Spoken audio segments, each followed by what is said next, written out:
Andy, well done today. How proud are you of the resilience that your side showed today to get that job done?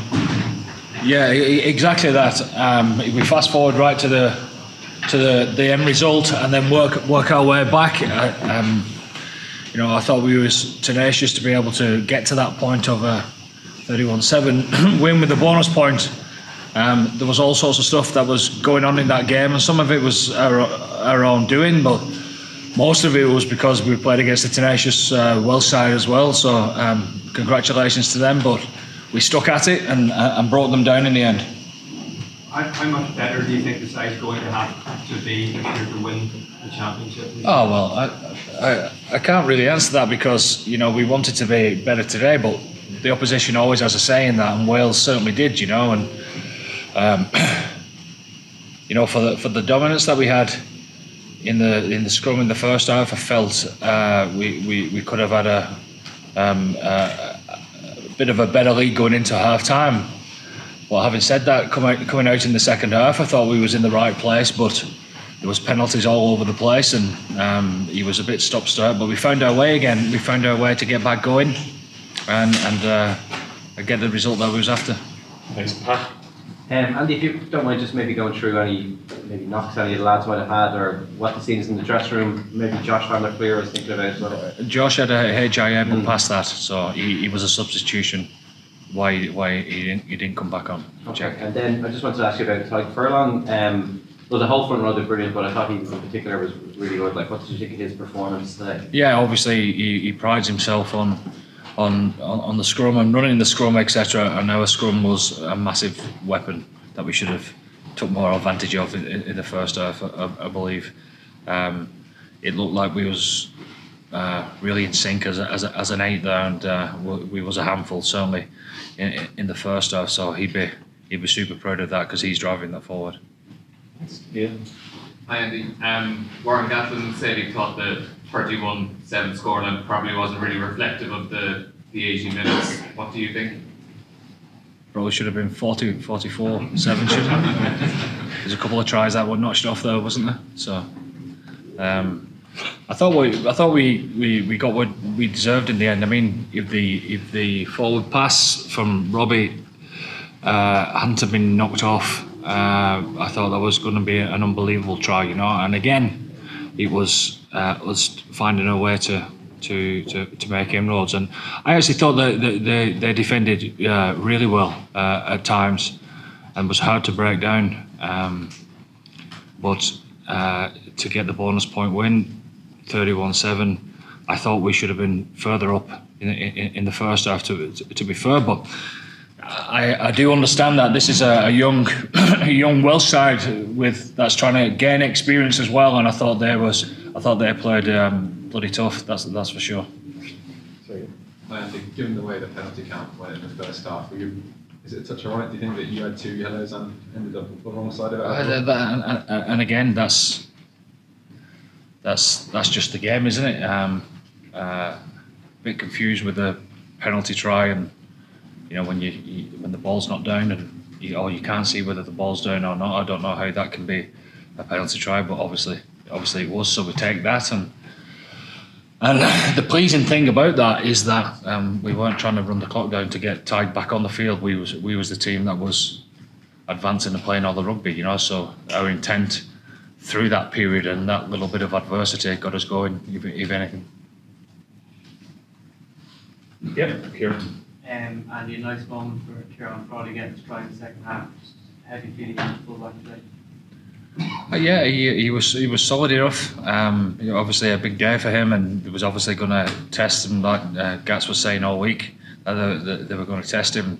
He's always his skill sets is sound, So he's always going to be good under the high ball. He's an extra pair of hands, eyes, and communicates pretty well as well. So I suppose he'll be glad that that's done and underway, and he'll learn a lot from that.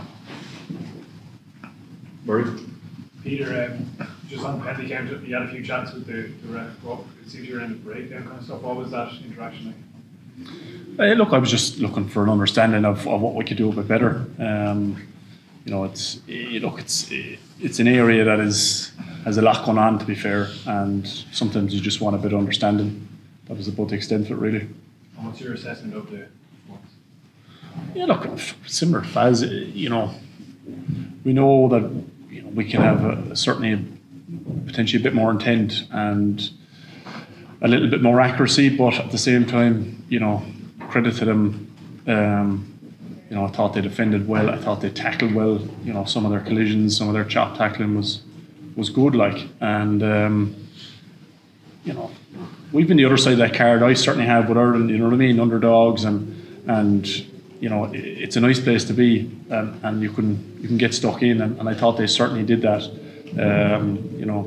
There was times where they put us under pressure, and I thought there's a couple of times we could have turned the screw, but to be fair to them, turned the screw with our attack. But to be fair to them, they were good, defensively. Ashley? Yeah, Peter, well done today. Overall, how are you finding the captaincy? I'm enjoying it. Really enjoying it. It's obviously a huge honour, but it certainly makes life easier when you're winning. You know what I mean?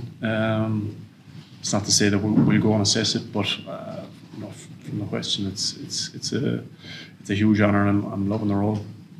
And Andy, for you, how pleasing is it that you're giving these players their starts and they're coming in making their debuts, like Kieran Frawley, Ollie Yeager, Calvin Nash? They seem to fit in so seamlessly. How pleasing is that for you as head coach?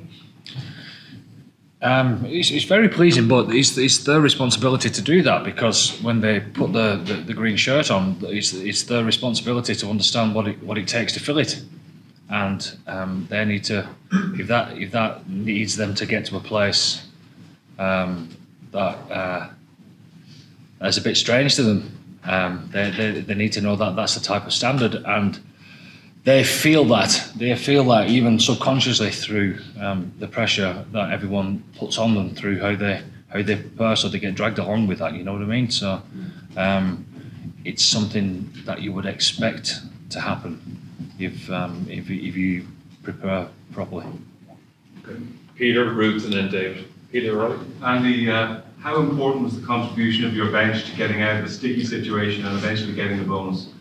I thought it was huge. I mean, there was always going to come on and add some power, and it's the reason for the bench in the first place. When you bring a bit of power onto the field, when people are a little bit tired, and I think for that spell of that 10-minute period there, the yellow card, it was free flowing. There was people that was sucking it in big time. So I thought. They were always going to make advantage of that, and he got us back on the front foot, and that's the job. That's what we expect of them. Thanks, Ruth, and then we'll finish up this section with David. Andy, just on that note, I suppose we don't see Stuart McCluskey on the wing too much, but he still made an impact. It's the new Stu. Some people bounced off him at one point. It did. That was a fantastic impact, wasn't it? There was a few of them throughout the game. But he's been very comfortable training there during the week. Calvin Nash missed a training session on Wednesday, so he had a full session, full opportunity to fill his boots there, and he did it seamlessly. When you go with a 6-2, you've got to have people excited about wanting to fill in places that they've not done it before. Ideally, you want to get him on in the position that he's used to playing, but he was excited, and we had full confidence in putting him there. David. Andy, in your TV interview, you talked about Ireland being a bit passive in attack in the first half.